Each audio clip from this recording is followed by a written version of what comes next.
Listen to part of a lecture in a biology class. The class is discussing animal behavior. Okay.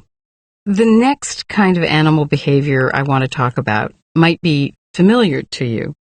You may have seen, for example, a bird that's in the middle of a mating ritual and suddenly it stops and preens. You know, it takes a few moments to straighten its feathers and then returns to the mating ritual. This kind of behavior, this doing something that seems completely out of place, is what we call a displacement activity. Displacement activities are activities that animals engage in when they have conflicting drives.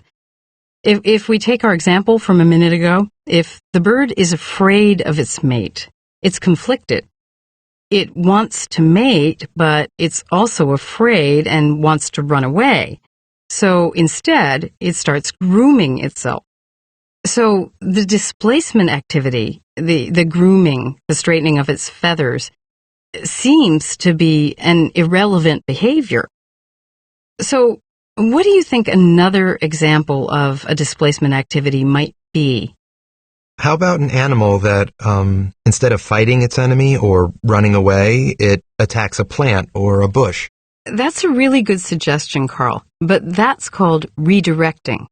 The animal is redirecting its behavior to another object, in this case, the plant or the bush. But that's not an irrelevant or inappropriate behavior. The behavior makes sense. It's appropriate under the circumstances, but what doesn't make sense is the object the behavior is directed towards.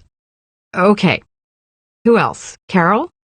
I think I read in another class about an experiment where an object that the animal was afraid of was put next to its food, next to the animal's food.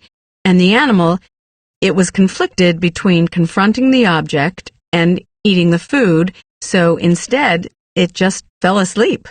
Like that? That's exactly what I mean. Displacement occurs because the animal's got two conflicting drives, two competing urges, in this case, fear and hunger. And what happens is they inhibit each other, they cancel each other out in a way, and a third seemingly irrelevant behavior surfaces through a process that we call disinhibition.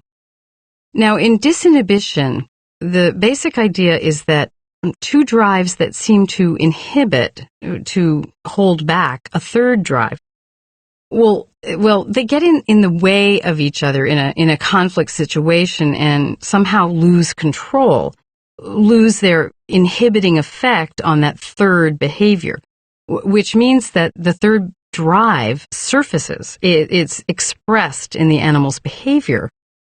Now, these displacement activities can include feeding, drinking, grooming, even sleeping. These are what we call comfort behaviors. So why do you think displacement activities are so often comfort behaviors, such as grooming? Maybe because it's easy for them to do? I mean, grooming is like one of the most accessible things an animal can do. It's something they do all the time. And they have the stimulus right there on the outside of their bodies in order to do the grooming. Or if food is right in front of them, basically they don't have to think very much about those behaviors. Professor, isn't it possible that animals groom because they've gotten messed up a little from fighting or mating? I mean, if a bird's feathers get ruffled or an animal's fur, maybe it's not so strange for them to stop and tidy themselves up at that point. That's another possible reason, although it doesn't necessarily explain other behaviors such as eating, drinking, or sleeping. What's interesting is that studies have been done that suggest that the animal's environment may play a part in determining what kind of behavior it displays. For example, there's a bird, the wood thrush. Anyway, when the wood thrush is in an attack-escape conflict, that is, it's caught between the two urges to escape from or to attack an enemy. If it's sitting on a horizontal branch, it'll wipe its beak on its perch. If it's sitting on a vertical branch, it'll groom its breast feathers. the immediate environment of the bird, its relationship to its immediate environment seems to play a part in which behavior it will display.